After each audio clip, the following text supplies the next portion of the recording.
اسلام آباد پر چڑھائی اور توڑ پھوڑ کرنے میں ملوث افراد کو کسی صورت نہیں چھوڑا جائے گا۔ اگر کوئی بے گناہ ہے تو اسے کوئی ہاتھ نہیں لگائے گا۔ اسی پیمانے پر آگے چلیں گے۔ وزیر اعظم کا دو ٹوک پیغام۔ شہباز شریف نے بانی کی سول نافرمانی کی کال کو سب سے بڑی پاکستان دشمنی قرار دیتے ہوئے واضح کیا۔ اس کے باوجود ترسیلات زر بڑھ گئیں، جو بیرون ملک مقیم پاکستانیوں کے اعتماد کا اظہار ہے۔ ہفتہ وار مہنگائی کی شرح 3.57 پر آ گئی۔ امن و سکون اور معاشی استحکام ملک کی معاشی ترقی اور استحکام کا اہم جز ہے۔ وزیر اعظم کا کابینہ اجلاس سے خطاب۔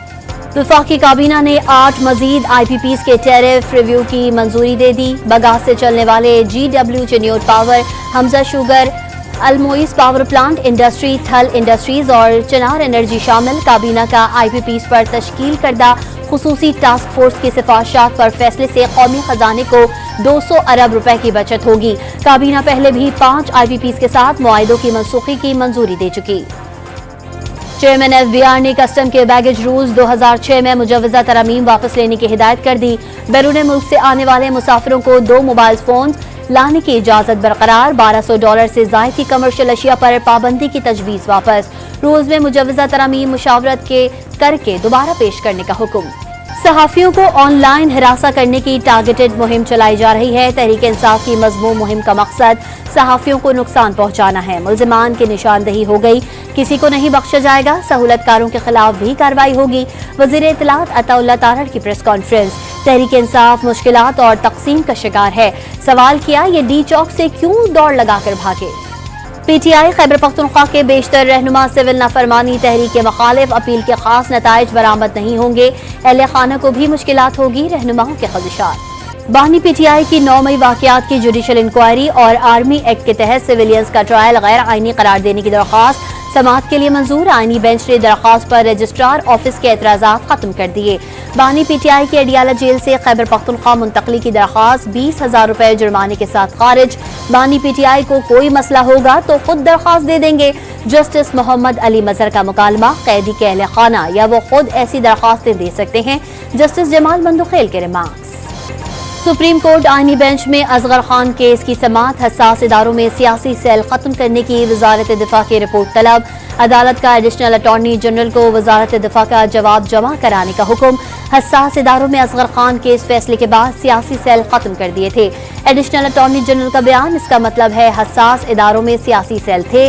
جسٹس مسرت ہلالی کا استفسار، بڑے سیاستدان جن میں رقم تقسیم کرنے کا الزام لگایا گیا، کیا ان میں تقسیم رقم برآمد کر لی گئی؟ جسٹس حسن رضوی کا ایڈیشنل اٹارنی جنرل سے مکالمہ، ایف آئی اے کی انکوائری میں رقم تقسیم کے شواہد نہیں ملے۔ ایڈیشنل اٹارنی جنرل کا جواب۔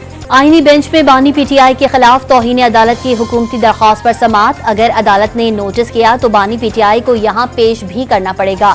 اس حوالے سے ہدایات لے لی۔ جسٹس امیر الدین خان کا ایڈیشنل اٹارنی سے مکالمہ، کیس کی سماعت غیر معینہ مدت تک ملتوی کر دی گئی۔ ملک میں غیر اعلانیہ مارشل لا ہے، احتجاج کرنے پر فوج طلب کر لی جاتی ہے۔ بانی پی ٹی آئی کے وکیل حامد خان کا الزام، مارشل لا میں وہ خود آتے ہیں، بلائے نہیں جاتے۔ جسٹس مسرت ہلالی کا جواب، فوج طلبی کے آرٹیکل 245 کو آپ مارشل لا کہتے ہیں تو پھر اس آرٹیکل کو بھی چیلنج کریں۔ جسٹس محمد علی مظہر کا مکالمہ، آپ مارشل لا کہہ کر سویپنگ سٹیٹمنٹ دے رہے ہیں۔ جسٹس جمال مندوخیل کے ریمارکس۔ پشاور ہائی کورٹ نے پی ٹی آئی کے اسد قیصر کی 3 مقدمات میں راہداری ضمانت منظور کر لی۔ ڈی چوک احتجاج پر درج مقدمے میں اپوزیشن لیڈر عمر ایوب کو ضمانت مل گئی۔ راولپنڈی کی ازداد دہشت گردی عدالت کے جج کی رخصت کے باعث جی ایچ کیو حملہ کیس کی سماعت بغیر کسی کارروائی کے ملتوی۔ پشاور ہائی کورٹ نے شاندانہ گلزار اور دیگر کی حفاظتی ضمانت کی درخواست منظور کر لی۔ 24 دسمبر تک کسی بھی مقدمے میں گرفتار نہ کرنے کا حکم۔ اگر راستے بند کیے جائیں گے تو پرامن احتجاج کرنا حق ہے۔ سیاست میں دروازے بند نہیں کیے جاتے، لیکن اس حوالے سے حکومت سے رابطہ ہوا ہے، نہ ہی کسی خلائی مخلوق سے۔ اپوزیشن لیڈر عمر ایوب کی اسلام آباد کچہری میں گفتگو۔ پی ٹی آئی کے مولانا فضل الرحمان کے ساتھ رابطے، حکومت کے خلاف مشترکہ تحریک چلانے کی خواہش کا اظہار۔ مطالبات پر حکومت کی طرف سے ابھی تک رابطہ نہیں ہوا۔ اسد قیصر کی گفتگو، پیپلز پارٹی کو 26 نومبر کے واقعات میں برابر کی شریک قرار دے دیا۔ دعویٰ کیا ملک میں امن و امان کی صورتحال خراب ہے اور حکومت پی ٹی آئی مخالف سرگرمیوں میں مصروف ہے۔ جی ایچ کیو گیٹ حملہ کیس میں Lahore high court Rawalpindi bench نے شیخ رشید کی بریت کی استدعا مسترد کر دی۔ شیخ رشید نے اے ٹی سی کے فیصلے کو چیلنج کیا تھا۔ वजीर आला पंजाब मरियम नवाज के एजाज में बीजिंग में जोहराना कम्युनिस्ट पार्टी इंटरनेशनल डिपार्टमेंट हुकाम से मुलाकात में दो तरफा ताल्लुकात को मजबूत बनाने के मुश्तरका अज़्म का इयादा किया। मरियम नवाज के ताल्लुकात के फरोग के लिए जुड़वां सूबों और शहरों की तजवीज़, चीन के साथ देरीना शराकतदारी के लिए पुख्ता अज़्म रखते हैं। दो तरफा ताल्लुकात के इस्तेहकाम में कम्युनिस्ट पार्टी का किरदार फरामोश नहीं कर सकते मरियम नवाज की गुफ्तगू। इंटरनेट स्पीड की आलमी दर्जाबंदी में पाकिस्तान का नंबर सुस्त रफ्तार से मुतासरा 158 ममालिक में से 141 हो गया। सार्फिन के लिए व्हाट्सएप, तस्वीर, वीडियोज और फाइल्स भेजना मुश्किल हो गया। इंटरनेट की स्पीड की बेहतरी के लिए लाहौर हाई कोर्ट में दरख्वास्त दायर, अदालत से मुतालिका हुकाम को इंटरनेट स्पीड बेहतर करने और VPN पर पाबंदी खत्म करने का हुक्म जारी करने की सलाह। ऑस्ट्रेलिया और जिम्बाब्वे के बाद कौमी क्रिकेट टीम का मिशन जनूबी अफ्रीका। पाकिस्तान और जनूबी अफ्रीका पहले T20 में आज डरबन में मद्दे मुकाबिल होंगे। मैच पाकिस्तानी वक्त के मुताबिक रात 9 बजे शुरू होगा। बाबर आजम और शाहीन शाह अफरीदी की टीम में वापसी का इम्कान, कप्तान मोहम्मद रिजवान ने सीरीज चैलेंज करार दे दी। बागी रहनुमा मोहम्मद अल बशीर शाम के अबूरी वजीर आजम मुंतखब, इंतजामी उमूर के लिए अबूरी हुकूमत तश्कील दी जाएगी। काबीना के नए कामों का ऐलान भी जल्द किए जाने का इम्कान। शाम के UN मिशन और तमाम सफारत खानों को काम जारी रखने की हिदायत। दमिश्क से कर्फ्यू उठा दिया गया, बैंक भी खोलने की मंजूरी दे दी गई। बगावत के बाद खाना जंगी के बाइस तवील अरसे से दरबदर हजारों शामी शहरियों की वापसी। दमिश्क आने वाली सड़कों पर गाड़ियों की तवील कतारें लग गई।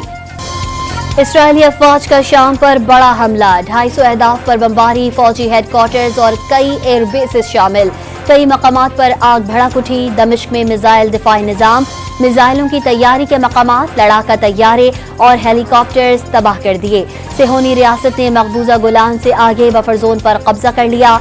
ईरान, इराक और सऊदी अरब की गोलान पहाड़ियों पर इजरायली कब्जे की मजम्मत। शाम की सूरत हाल पर गौर के लिए रूस की दरख्वास्त पर सलामती कौंसिल का इजलास। इजराइल ने बफर जोन पर कब्जे से शाम की सलामती कौंसिल को नुकसान पहुंचाया। सऊदी अरब का इंतबाह, गोलान की पहाड़ियों पर इक़दामात महदूद और आर्जी हैं। इजराइल का जवाब, बशार अल असद की हुकूमत को गिराने का हुक्म नहीं दिया। बागियों के हमलों में अमरीका ने बराह रास्त कोई किरदार अदा नहीं किया। अमरीकी कौमी सलामती के मुशीर जैक सुलेमान की गुफ्तगू। शाम में फंसे पाकिस्तानी ज़ायरीन की लबनान के रास्ते वतन वापसी। रिटर्न टिकट रखने वाले 81 पाकिस्तानी ज़ायरीन का पहला काफिला बैरूत रवाना। पाकिस्तानी सिफारत खाने ने खुसूसी परवाज चलाने की दरख्वास्त कर दी। शाम की सूरत हाल पर हम गैर जानिबदार हैं। 250 पाकिस्तानी ज़ायरीन शाम गए हुए थे। शहरियों की वापसी के लिए फौरी इक़दाम किए हैं। इसहाक़डार शाम और लबनान में पाकिस्तानी सफ़ीरों से राबते में हैं। वज़ीर आज़म शहबाज शरीफ का वफाकी काबीना इजलास से खिताब। डोनाल्ड ट्रंप का अमेरिका में पैदा गैर कानूनी तारकीन वतन के बच्चों के लिए पैदाइशी शहरियत का हक खत्म करने का ऐलान। 20 जनवरी ओहदा संभालने के बाद गैर कानूनी तारकीन वतन को मुल्क बदर करने समेत तमाम वादों को फौरी पूरा करना होगा। नौमुंतखब अमरीकी सदर का दो टोक पैगाम। पाकिस्तान समेत दुनिया भर में इंसानी हुकूक का दिन मनाया जा रहा है। भारत के मकबूजा कश्मीर में इंसानी हुकूक की खिलाफ वर्जियों पर हुर्रियत कॉन्फ्रेंस का इस्लामाबाद में UN मुबस्सिर मिशन के सामने एहतजाज। बरतानिया में मश्क कैम्ब्रेन पेट्रोल में गोल्ड मेडल जीतने वाली टीम की आर्मी चीफ से मुलाकात। जनरल आसिम मुनीर ने पाकिस्तान की इज्जत बरकरार रखने के लिए टीम की शानदार कामयाबी को सराहा। सवार हुसैन शहीद निशान हैदर का 53वां यौम शहादत। गुजर खान में शहीद की कब्र पर पुरवकार तकरीब की गई। मेजर जनरल इंतखाब आलम ने फूल रखे। चाको चौबंद दस्ते ने सलामी दी। सदर, वजीर आजम, पाक फौज और सर्विसेज चीफ्स का शहीद को खराज अकीदत। गुजरांवाला में रवा साल की सबसे बड़ी चोरी की वारदात। चोर घर से 4 करोड़ 38 लाख रुपए मालियत की नकदी और सोना ले उड़े। कराची में कस्टम हुकाम ने कार्रवाई के दौरान 5 करोड़ रुपए मालियत का खुश्क दूध स्मगल करने की कोशिश नाकाम बना दी। 3 मुल्जिमान भी गिरफ्तार कर लिए। 4 बेटियों की बाजियाबी के लिए कराची का बुजुर्ग शहरी सिंध हाई कोर्ट पहुंच गया। चारों को 2019 में अगवा किया गया। मुकदमे में नामजद मुल्जिमों पुलिस ने ताहाल गिरफ्तार नहीं किया। बेटियां मर गईं या जिंदा हैं, कोई तो बता दे। दरख्वास्त गुजार की दुहाइयां। अदालत ने फरीकैन को नोटिस जारी कर दिए। समाअत 16 दिसंबर तक मुलतवी। स्टॉक मार्केट में मुसलसल इजाफे को ब्रेक लग गई। 100 इंडेक्स 2000 से जायद पॉइंट्स की कमी। इंडेक्स 1,07,000 की सतह पर आ गया। कारोबार के आगाज में इंडेक्स 17 से जायद पॉइंट्स के इजाफे से 1,11,000 की सतह अबूर कर गया था। कराची में हतनी सोनिया की मौत की तहकीकात के लिए कमेटी कायम। जिम्मेदारों का तयन करके कार्रवाई की जाएगी।